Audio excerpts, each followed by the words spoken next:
बलूचिस्तान ने लॉकडाउन 5 मई तक बढ़ा दिया है। सब सूबों से आगे का फैसला किया है। ये सब बेवजह तो नहीं है, इंतजामिया को खतरात नजर आ रहे हैं। 5 मई तक बलूचिस्तान में अवामी मकामात पर 10 या 10 से ज़ायद अफराद के इज्तिमा पर पाबंदी बरकरार है। निजी और सरकारी मकामात पर हर किस्म के इज्तिमात भी मना हैं। जो ज़्यादा केसेस अवाइल में सामने आए वो आउट ऑफ जो ज़ायरीन थे या ट्रेडर्स थे या वो लोग जो ईरानी ट्रैवलिंग हिस्ट्री उनकी थी।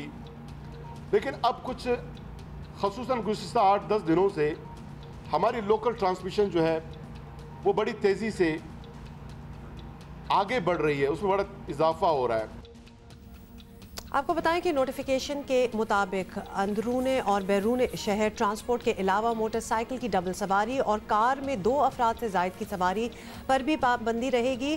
तमाम तालीमी इदारे, दफातर, कोचिंग सेंटर्स और मदारिस 31 मई तक बंद रहेंगे और सिर्फ सेहत, खुराक और फूड पैकिंग के शोबे जो हैं उनसे मुंसलिक अफराद को काम काज करने की इजाज़त दी गई है। ये बड़े मेरा ख्याल है कि बड़ा कैटेगोरिकली उन्होंने बता दिया है कि क्या होना चाहिए, क्या नहीं होना चाहिए। And these should not be taken only as suggestions.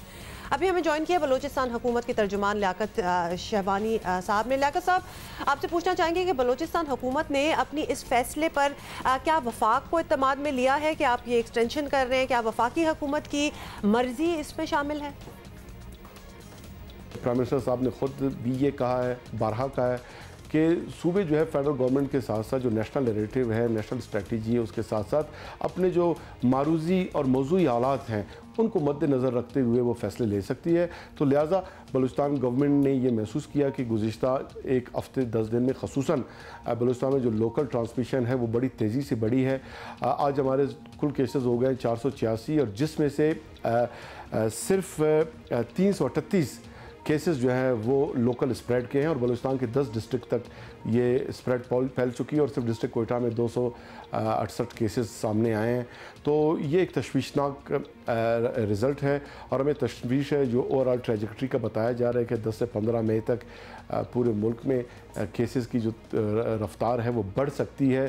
तो उसको मद्देनज़र रखते हुए, प्रीएम्प्ट करते हुए बलूचिस्तान गवर्नमेंट ने ये फैसला किया। शहबानी साहब, अगर कोरोना का ख़तरा वाकई इतना बड़ा है जितना बलूचिस्तान हुकूमत समझ रही है, आपकी बातों से भी कंसर्न नज़र आ रहा है, तो फिर इंडस्ट्रीज़ खोल लें। लॉकडाउन में नरमी की भी क्या ज़रूरत है? फिर इससे तो और ख़तरात पड़ेंगे।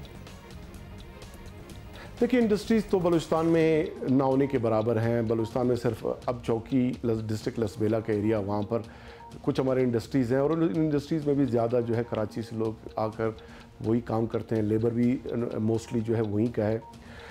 इसके अलावा बलूचिस्तान में कोई इंडस्ट्री नहीं है। हमने जो रिलैक्सेशन दी है वो 2-3 सेक्टर्स है जिसमें फर्टिलाइज़र है, सीड्स हैं, वीट हार्वेस्टिंग सीजन्स के साथ जुड़े हुए इक्विपमेंट, इंस्ट्रूमेंट्स हैं, लेबर और पेजेंट का जो वहाँ पर हार्वेस्टिंग के अमल में उनका शमूलियत है, उस पर विद सर्टेन SOPs हमने बैन लिफ्ट की है। इसके अलावा जो हैवानात का चारा है, उनकी खुराक की चीज़ें हैं, उन दुकानों पे हमने बैन लिफ्ट की और परिंदों के दाना और परिंदों की शॉप्स, ताकि परिंदों को खुराक मिल सके और वो जो है इसका लुक़्मा अजल ना बने।